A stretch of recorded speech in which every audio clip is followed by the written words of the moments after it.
যে ছেলেটাকে দেখে আমি স্বপ্ন দেখেছি, আমার পরিবারের স্বপ্ন দেখেছি, আমার ভবিষ্যতের, সেই ছেলেটাকে ওরা কেড়ে নিয়ে গেছে। এবং কেড়ে নিয়ে গেছে একটা নিদারুণ ভয়াবহ মর্মান্তিক পাশবিক ভাবে। তাকে গুলি করে মেরেছে, পড়ে গেছে, এরপর একটা ভ্যানের মধ্যে উঠিয়েছে। বেঁচে আছে না মরে গেছে সেটাও না দেখে আরো ৬-৭টা লাশের সঙ্গে তাকে পড়িয়ে দিয়েছে।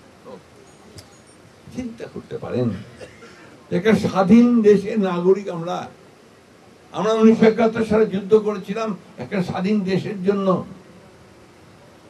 সেই দেশের পুলিশ প্রশাসন যারা আমার রাষ্ট্রের নিরাপত্তা রক্ষার জন্য দায়িত্ব পালন করে, যাদের বেতন আসে আমাদের প্রত্যেকের ট্যাক্সের টাকা থেকে, তারা আজকে আমার ছেলেকে হত্যা করছে, পুড়িয়ে মারছে। কি নির্মম নৃশংস অমানবিক।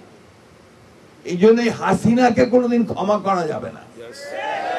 হাসিনা হচ্ছে মানব জাতির একটা কলঙ্ক। হাসিনা হচ্ছে মায়েদের একটা কলঙ্ক। আমাদেরকে প্রথম কাজ হবে এদের বিচার করা। দ্বিতীয় কাজ হচ্ছে এই যে পরিবারগুলো, ওই যে মা যে তার ছেলেকে দেখে স্বপ্ন দেখেছিল যে তার দুঃখ দূর হবে, সেই পরিবারগুলোর পুনর্বাসনের ব্যবস্থা করা। আর যারা আহত হয়ে আছে, যারা চোখ হারিয়েছে, তাদের পুনর্বাসনের ব্যবস্থা করা। এটা না হলে ভবিষ্যৎ এবং জাতি আমাদের ক্ষমা করবে না। তাই আজকে আমি গতকালও প্রস্তাব করেছি, আজকেও প্রস্তাব করেছি, নির্বাচন হবে, নির্বাচনে কে দায়িত্ব পাবে সেটা পরের কথা। আমরা আমাদের দলের পক্ষ থেকে আমি আজকেই আমি ভারপ্রাপ্ত চেয়ারম্যান মহোদয়কে বলবো যে আমরা দলের পক্ষ থেকে একটা ফান্ড রেজ করবো। সেই ফান্ডে আমরা এই সমস্ত পরিবারগুলোকে আমাদের পক্ষে যতটুকু সম্ভব আমরা সহযোগিতা করব। আমার কতজন শহীদ হয়েছেন, আমার কতজন নিহত হয়েছেন, আমরা কত ত্যাগ স্বীকার করেছি, কারা কি কাজ করেছি, এই বিতর্কে আমি যেতে চাই না। কারণ ওটা আমার কাছে মনে হয় এটা খুব স্বার্থপরতার একটা ব্যাপার আছে। আমার দায়িত্ব হচ্ছে জাতিকে আমাকে উপরে তুলতে হবে।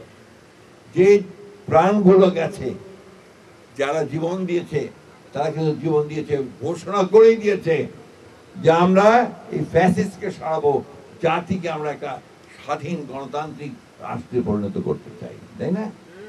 সেই জন্যে আমাদের লক্ষ্য একটাই, সেটা হচ্ছে যে আমরা একটা সত্যিকার অর্থে একটা উদারপন্থী গণতান্ত্রিক রাষ্ট্র নির্মাণ করতে চাই।